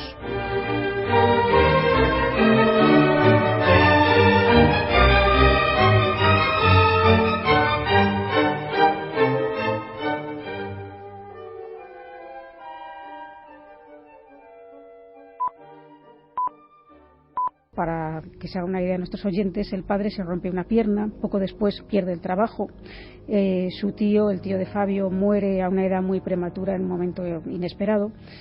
Fabio tuvo una varicela que desembocó en una meningoencefalitis y que por aquella época, y debido a su edad que era muy escasa, era casi incurable, se salvaba a lo mejor 1 o 2 niños de cada 100. Y bueno, pues su abuela también tuvo una trombosis, a su madre le robaron el coche y al día siguiente, justo después de haberse lo robado a ella, se lo roban al padre. En fin, como decíamos, puede ser una casualidad todo, pero la verdad es que son muchas casualidades muy seguidas en muy poco tiempo y en cualquier caso todas muy, muy tremendas, ¿no?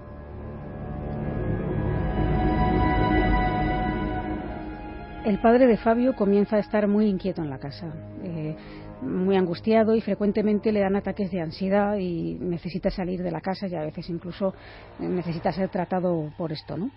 Los familiares de Fabio, por parte materna, me contaba, siempre habían tenido una sensibilidad especial para percibir cosas invisibles, sensaciones, notaban cosas. Y la abuela de Fabio, cuando iba a visitarles, porque vivía cerca de ese lugar al que se habían mudado, decía que no quería quedarse sola allí porque notaba algo extraño, tenía la sensación de que les vigilaban. Una de las cosas que ocurría con cierta frecuencia era que la lavadora se incendiaba. El técnico venía y al final pues tenía que cruzarse de brazos y reconocer que no entendía por qué ocurría eso. Después de mirar todo el aparato, pues lo terminaba arreglando, pero no encontraba la causa de por qué se incendiaba con esa frecuencia. De hecho, llegaba el técnico y a veces decía, otra vez aquí, ya no me lo creo, ¿no?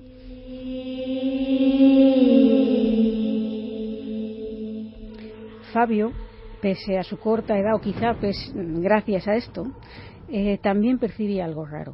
Y claro, tenía dos años apenas, aunque estuvo ahí hasta los 4 más o menos, esa edad en la que hablan algo, no hablan mucho, pero lo que ellos tenían muy claro es que el niño no se quería ir a dormir. Todas las noches tenía muchísimas pesadillas, había que forzarle para que se metiera en la cama, y él sentía que algo perturbaba su sueño.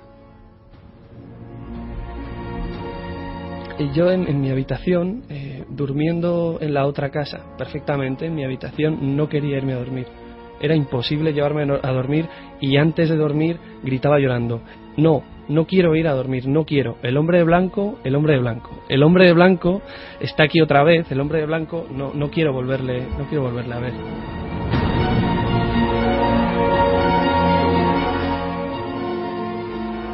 Ante esta situación, los padres, un poco desesperados por estas alteraciones en el sueño de su hijo, decidieron que Fabio durmiera con ellos en la habitación del matrimonio.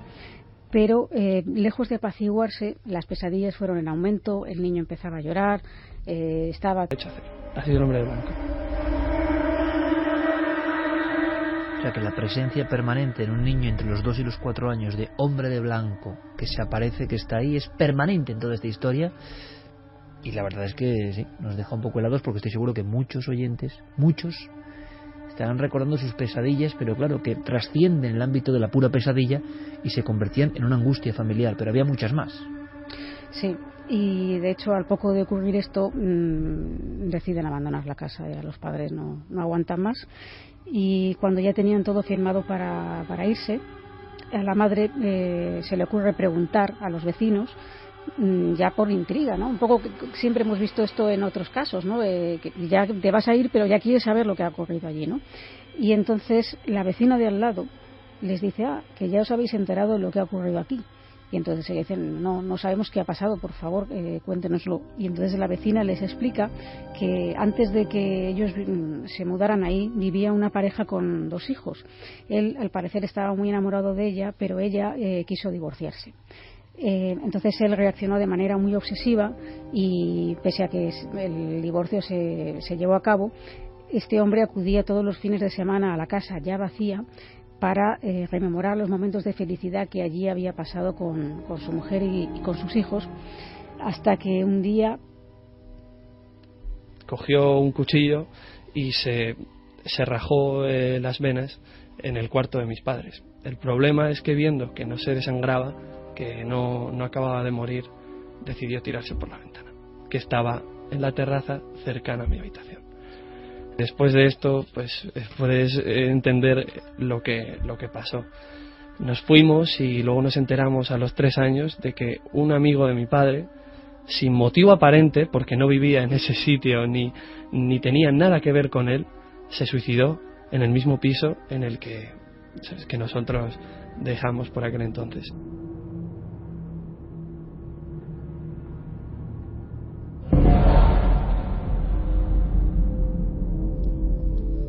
Esto sí que es una carambola extraordinaria, terrible, y que tiene que ver con este colega, Fabio, que también ha tenido que hacer de periodista en ciernes, periodista que pregunta y hace una pesquisa en su propia familia sobre todo lo que ha pasado. E imagino que se va sorprendiendo, lo cuenta muy bien, etapa a etapa, ¿no? Dice, esto ya es increíble. Pero claro, esa escena es lo de siempre con los casos de Clara, ¿no? Hemos contado tantos casos ya, pero claro, de pronto una imagen que nunca habíamos, creo que ni atisbado. Una persona que ya la casa está vacía, pero como está tan obsesionado con su mujer y sus hijos, sobre todo con su mujer por lo que parece, vuelve solo, imagino que tendría todavía propiedad sobre ese piso, vuelve solo, entra solo en una casa vacía y rememora cómo, ¿qué quiere decir eso? ¿Hablaba solo? ¿Qué hacía? Y de pronto un día se corta las venas ahí. Es que yo creo que eso supera hasta lo del hombre de blanco, vamos, esa escena que se produjo en esa casa antes de que esta familia se marchase allí. Sí, y luego la escena también siguiente, y es que cuando ya han abandonado la casa 3 años después, un amigo del padre que no ¿Pero tiene... ¿y esto cómo es posible? Pues ellos mismos no lo saben. De hecho, Fabio pues un poco ha investigado toda esta historia, como has explicado antes, a posteriori ha intentado hablar con toda la gente que estaba... Y el hombre está alucinado, claro. Claro, porque es que el mismo padre no sabe qué es lo que ocurrió, qué hacía ese amigo suyo allí. No han sabido nunca qué ocurrió realmente en esa casa, ¿no? Y claro, nos queda el enigma del hombre de blanco. Claro. Le hemos preguntado que él qué piensa que era aquello del hombre de blanco, si tiene algún recuerdo, algo le ha quedado de ese tiempo, ¿no?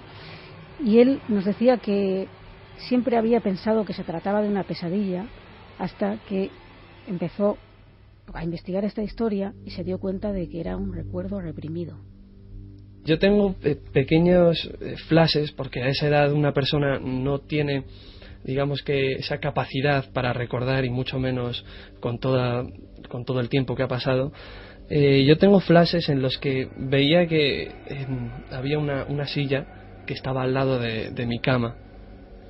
Y en esa silla parecía que había una especie de silueta, un perfil, un ente que no sabía exactamente lo que era, pero que me ponía en una tensión constante. El problema es que hasta hace relativamente poco, bueno, hace ya un tiempo, lo tomaba como una pesadilla, pero al contarme todo ello mis padres, volvió a mi mente.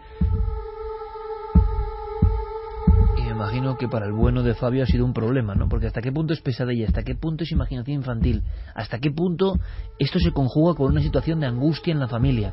Pero claro, tú preguntas a tus padres y te cuentan tus padres todo esto, wow, yo me imagino que es tremendo, ¿no? A él le ha influido, porque de hecho él también tiene un grupo de música y bueno, le ha influido bastante hasta el extremo de que le compuso una canción a este hombre de blanco.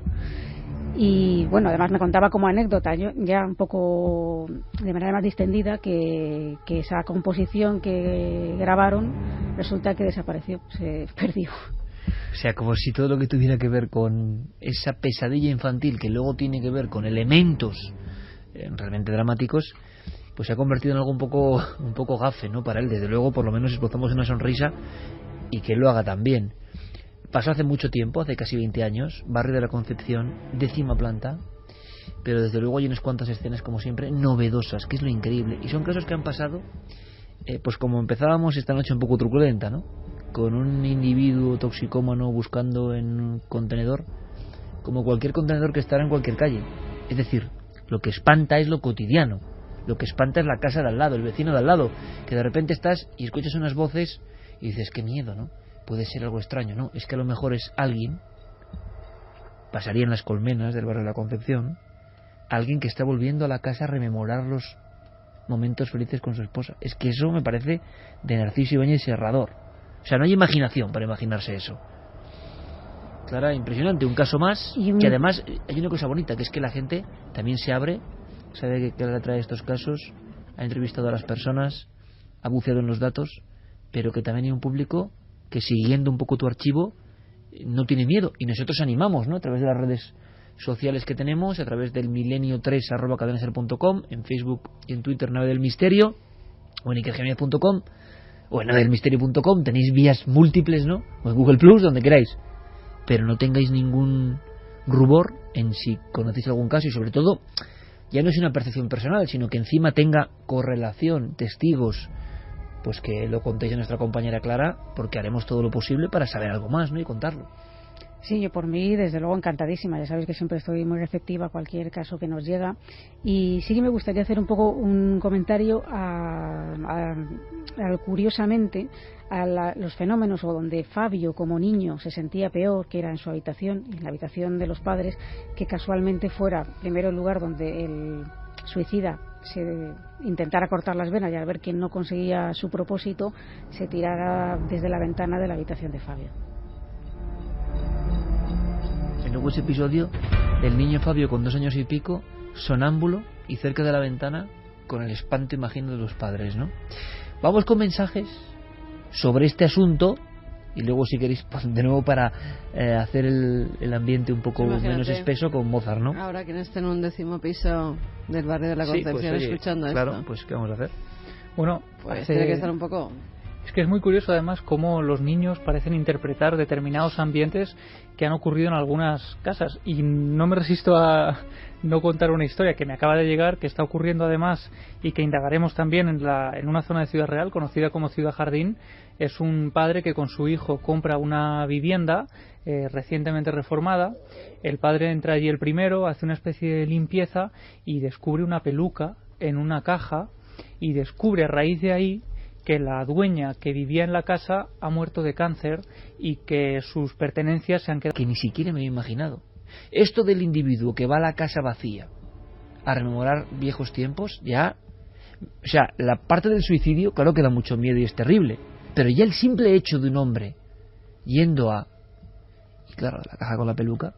Es decir, hay algo, en mi opinión, yo sé que me repito mucho en esa mentalidad común que tenemos, que cuando es verdad es lo que ha pasado ahora. Nos ha recorrido un latigazo del miedo. Pasa muchas veces cuando se juntan personas y alguien, lo he dicho muchas veces, rompe el cristal de lo cotidiano con una historia que tiene cierta fuerza. Hay alguien que está hablando de no sé qué y nadie le hace caso. Alguien que está contando... No, y hay alguien que da una imagen que, por lo que sea, es tan poderosa en su sencillez que entra como una daga, ¿no? Sigue siendo, es un misterio impresionante. Nos vamos a acordar de esa peluca, ¿eh? Vamos con mensajes porque bueno, hay algunos. Miguel Delgado dice: tengo las colmenas al lado de mi casa en Madrid y Tres Forques al lado de la de Valencia. No hay quien descanse así. Madre mía, bueno, vamos con humor, ¿eh? Yo he vivido en las colmenas. ¿Tú has vivido en las colmenas? He compartido No. piso con Lorenzo Fernández. Esas son las colmenas. Ostras, son las colmenas, que claro. son terribles. Perdón porque viviste allí, es verdad, sí, pero de la construcción de los 70, ¿no? Que son terrible, así. o sea, son muy las extensas. construcciones, como hay muchas Sí. en Madrid, porque son al lado de la carretera y muy Sí, extensas. son terribles, con sobre todo porque vivía vidrieras. Santi, ¿no? Sí, sí. Bueno, estuvimos en su casa además varias veces. Cosas de juventud. Compartíamos piso, éramos muy jóvenes. Oye, que no tenemos nada en contra de la gente de las colmenas, No, ¿eh? no, Pero en es que son absoluto. tan grandes, La que son como edificación. industriales, ¿no? Pues a eso iba, que Lorenzo y yo éramos muy jóvenes, compartimos piso, es el actual director de la revista Enigmas, y la verdad A ver que... si tiene esto algo que ver con esa historia, Santi. Y la verdad sea dicha, que lo recuerdo como una época especialmente feliz de mi vida, es decir, Sí, no tampoco tiene nada que ver. hay que estigmatizar Hombre, según a las Garrido, pobres colmenas. según Garrido diría... Ah, es que yo pensaba que eran otros edificios, ¿eh? No, son esos, Son esos seguro. Son esos seguro. Unos muy grandes, ¿no? Enormes. Claro, son Lo tan de enormes. colmenas Además, por todos algo es. seguidos, ¿no? Sí, Que son un como- poco desproporcionados, Es sinceramente, ¿no? donde Pedro Almodóvar rodó Sí. ¿Qué he hecho yo para merecer esto? Por ejemplo. Sí, sí, sí. Son de una construcción racionalista tan extensa que impresiona. Impresiona por la cantidad y por eso tienen ese sobrenombre. Yo pensaba que eran otros que están más barrio de la Concepción adentro. Es más, yo siempre he pensado, estamos hablando de Madrid, ¿no? Quizá desde fuera, pero pensaba que eso no era barrio de la Concepción, que era todavía más arriba, ¿no? Que eso era Ventas. En fin, no vamos a meter en minucias, porque a lo mejor son otras colmenas y no son esas, ¿no? Rasmus nos dice: escalofriante la historia de la casa. Pedro, la historia... Hace ya mucho tiempo, al inicio del programa, nos hablaba de un concepto, de una terminología, y además nos decía algo muy interesante, que mientras en el mundo convencional ordinario de los medios nos incluimos, ¿no? Medios convencionales, pero claro, hacemos estas cosas también, no se habla. En el submundo, mundo paralelo o gran mundo, ojo, es decir, con más influencia que el mundo ya que se considera oficial y que pierde a veces mucho fuelle, es decir, el otro mundo, el digital, la red, está causando expectación. Hay gran revuelo. Eso unido a la propia terminología, ¿cómo era, Santi? Operación Yelmo de Jade. Hace que todos estemos especialmente atentos.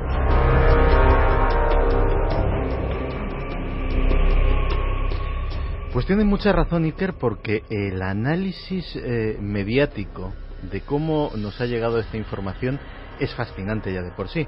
Efectivamente, estamos hablando de unas maniobras militares enormes, gigantescas, tanto en su extensión en el tiempo, 2 meses, del 15 de julio al 15 de septiembre de este año, como por la extensión de terreno que van a cubrir. Cuando hablamos de unas maniobras militares, pues aquí en España, por ejemplo, pues nos imaginamos en cualquier base militar o en cualquier campo de tiro más o menos extenso, pues unos tanques, unos señores evolucionando.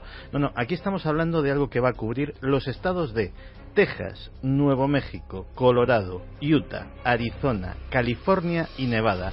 Es decir, partiendo de la base de que solamente Texas ya es aproximadamente del tamaño de la península ibérica, pues estamos hablando de una extensión de terreno enorme, prácticamente casi comparable a buena parte de Europa, y que además, pues bueno, está dividida en unas zonas misteriosas, porque 2 de esos estados, concretamente Texas y Utah, son considerados la zona hostil, así como una pequeña zona que se llama un foco de insurgencia al sur de California.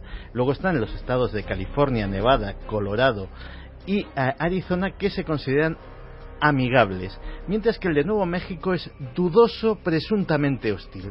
Ya todo esto puede despertar... Parece un juego casi, no de guerra. Es un juego de guerra gigantesco, pero que va a involucrar a todo el grueso de los grupos de operaciones especiales norteamericanos, es decir, boinas verdes, SEALs, paracaidistas, buena parte del cuerpo de marines, helicópteros, vehículos de todo tipo, ejército. Es decir, vamos a movilizar miles de soldados jugando a la guerra en prácticamente la mitad del país, y esto prácticamente no habría salido a la luz de no ser por un personaje que ya ha salido más de 1, más de 2 y más de 3 veces en este programa: Alex Jones. Alex Jones, ese pope de la conspiración en Estados Unidos, que empieza a denunciar la existencia de estas operaciones y a tacharlas de complot.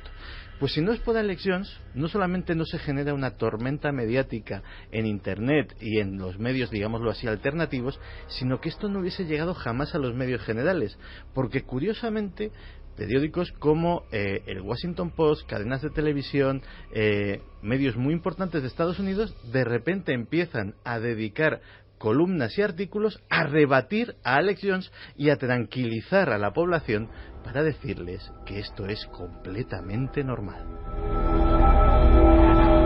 O sea que se han dado por aludidos. Se han dado por aludidos. Evidentemente, la gente, los lectores, en este caso, los lectores o los espectadores de los noticiarios de televisión, empiezan a reclamar a sus medios de comunicación: oiga, que este señor, que es más o menos extravagante o que tiene fama de conspiranoico, está diciendo estas cosas por Internet, ¿esto es verdad? Entonces tienen que decir: hombre, pues sí, verdad es, pero bueno, no es lo que parece, porque las teorías que están circulando básicamente son 3, a cuál más fascinante. La de Alex Jones en concreto es la que más alarma a buena parte de la población estadounidense. Es la que hablaría de una ley marcial, de un simulacro, o tal vez de un presunto simulacro que luego se puede convertir en algo real, de el establecimiento de una ley marcial, de un control militar absoluto de los Estados Unidos. Y se argumenta que últimamente los disturbios de Jefferson, los actuales de Baltimore, que una tensión tanto racial como en los estratos económicos más pobres de Estados Unidos en determinados barrios, está creando un clima que puede desatar revueltas importantes a nivel nacional. Lógicamente, además, la propia Internet o los propios medios de comunicación hacen que estas revueltas que de repente surgen en una localidad menor, como puede ser Jefferson, empiecen a reproducirse en Nueva York, en Washington, en diferentes sitios, y puede darse un caso de emergencia nacional, con lo cual habría que sacar a las tropas a la calle y controlar esto. Curiosamente, además, se está hablando de que una parte que esto inquieta mucho a la población. No solamente van a ver helicópteros cruzando el cielo de sus ciudades, no solamente van a ver soldados de repente o inmensas columnas armadas atravesando las carreteras, sino que además va a haber un importante contingente de participantes que estarán en vehículos civiles y ataviados de civiles, haciendo maniobras de infiltración, de recabar información, etcétera, etcétera. Si a eso le unimos algunos testimonios, como uno apócrifo que también se le ha dado muchísimo bombo, de un ranger de Texas, anónimo completamente, por eso el testimonio es apócrifo, no sabemos si realmente es de que dice haber visto trenes con vagones equipados con cientos de grilletes dispuestos a llevar a X prisioneros, a un gran número de prisioneros, a Dios sabe dónde. Que se está hablando de Walmarts, que son hipermercados, una cadena muy importante de hipermercados en Estados Unidos, que últimamente ha cerrado diversos centros precisamente en esa zona, y que algunos de esos centros están siendo vallados y provistos de alambradas como si se tratasen de campos de concentración o cuarteles generales improvisados. Encima, la información que se está dando a las autoridades locales es muy compartimentalizada, es decir, sí vamos a tener helicópteros, ustedes no se asusten, a la propia policía, a los propios Rangers de Texas, a las propias policías estatales, etcétera, etcétera, hasta el punto de que el gobernador de Texas, Greg Abbott, ha encargado a la Guardia Estatal de Texas que vigile a los de las maniobras, no sea que vayan a hacer algo ilegal, también por la propia presión de sus votantes. Es decir, estamos ante un escenario de paranoia absoluta, sobre todo en dos estados, los famosos estados hostiles, Texas y Utah, donde los survivalistas, los milicianos, las personas que tienen armamento en su casa y desconfían mucho o bastante del gobierno federal. Hay mucha mecha ahí, ¿no? Hay mucha mecha ahí, efectivamente. Encima, Texas es el estado que tiene el único y más importante movimiento separatista de todos los Estados Unidos. Es decir, aunque Estados Unidos siempre nos parece un país muy patriótico y muy monolítico, hay concretamente Texas, que no fue, o sea, que ha sido una república independiente, la República de Texas, durante buena parte de su historia, pues tiene todavía reminiscencias. Sí, ciertos resabios, y dice, a lo mejor nos iba mejor como estábamos, aunque hay que recordar que cuando tuvieron la guerra con México, la República de Texas no les fue en absoluto bien. Curiosamente, una de las cosas que dice Alex Jones, que para estas cosas suele ser genial, es que dice, probablemente la operación ya ha empezado, y el que estemos hablando de ella, el que estemos especulando, el que esté circulando información apócrifa, forma parte del simulacro de guerra psicológica que llevaría a una operación real. Es decir, empezamos a contaminar con información o con desinformación a los medios, a las redes, a colocar historias más o menos falsas o más o menos interesadas, etcétera. Pero mucha gente, vamos a ver, Alex tú le admiras, ¿no? Alex es un tío, vamos a ver, es un tío sí, de tú a tú, ¿no? O sea, es un tío admirable como investigador, como periodista. Luego tiene ideas muy suyas. Políticamente es un señor que se le puede calificar de extrema derecha, según los parámetros europeos, bueno, y según los americanos casi también. Pero hay que reconocerle, por ejemplo, que ha hecho trabajos de investigación realmente impecables. Recordábamos y poníamos aquí la grabación hace meses, cuando fue probablemente el único periodista en colarse con una grabadora y con una videocámara en las misteriosas reuniones de Bohemian Grove. Es decir, esos méritos no se le pueden quitar. Alex. Efectivamente. Pero yo me pregunto, ¿y toda la gente de la conspiración cree en Alex Jones diciendo es genial? ¿O como ocurre en la conspiración también dicen es un monigote del sistema? Porque vamos a ver, si estás contando todo esto tan grave, ¿cómo no se te han llevado por delante? Alex Jones tiene sus detractores, y tiene sus, como los tiene David Icke, como los tienen casi todas las grandes estrellas de la conspiración, tienen seguidores fervientes. David Icke ha llenado el estadio de Wembley. con conferencias además que ya... Claro, pero en España tenemos a Santiago Camacho, que hasta José Mota le imita, y eso ya está en el inconsciente colectivo, ¿no? Nuestro querido amigo José Mota, gran seguidor de este programa. Pues además con unas conferencias que ríete tú de las noches del misterio, conferencias de 8 horas, él solito, como Fidel Castro. Bueno, eso Enrique Vicente podía hacerlo también, ¿eh? Sí, alguno más. Pero efectivamente hay quien dice que Alex Jones en este caso está errado y ponen otras alternativas que son incluso más inquietantes.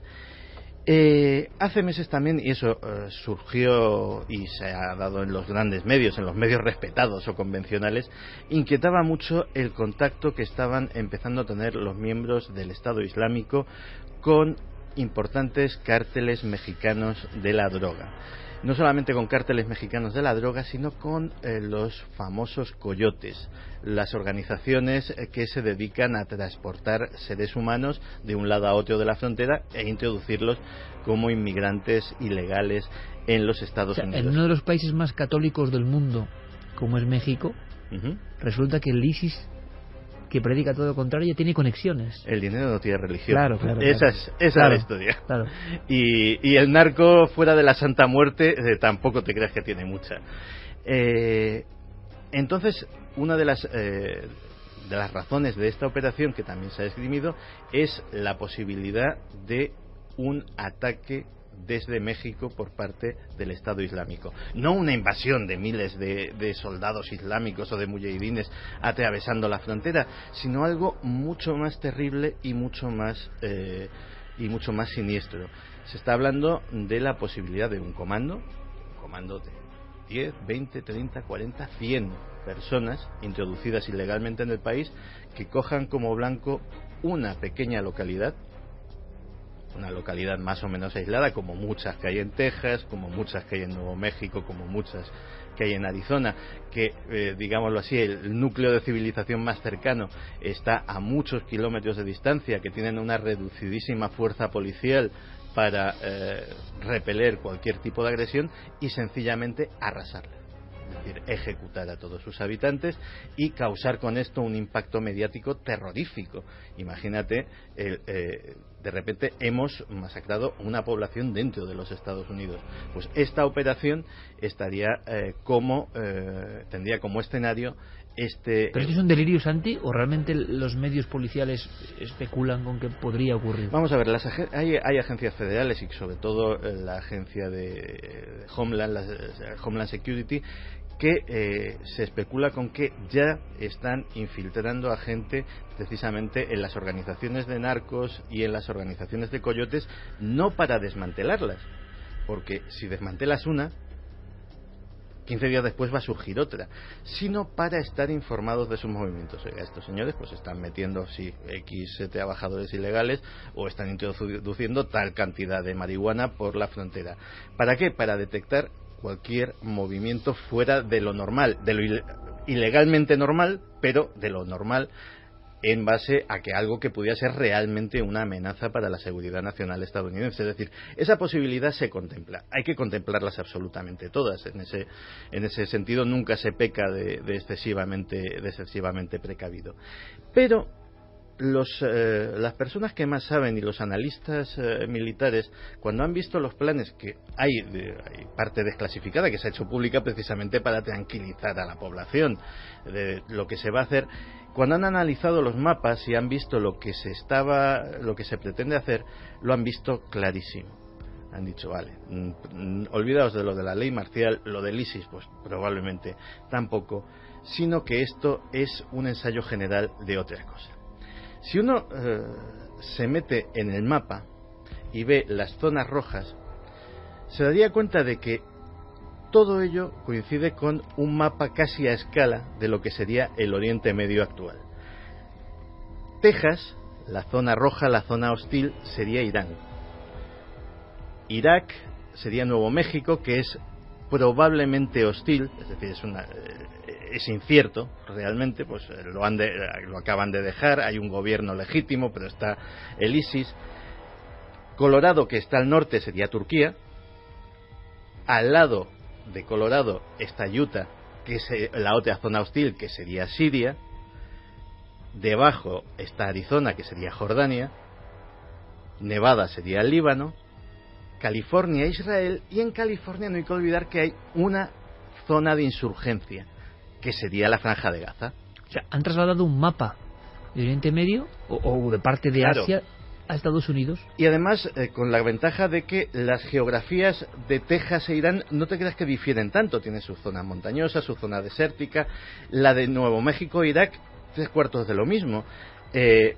Colorado y Turquía ya menos, pero digamos que pueden, con distancias similares, con problemas de separación de los objetivos similares, con una disposición geográfica más o menos similar, pueden hacer un juego de guerra a escala. ¿Para qué? Para preparar una gran operación en Oriente Medio. Eso es lo que se preguntan los grandes analistas militares.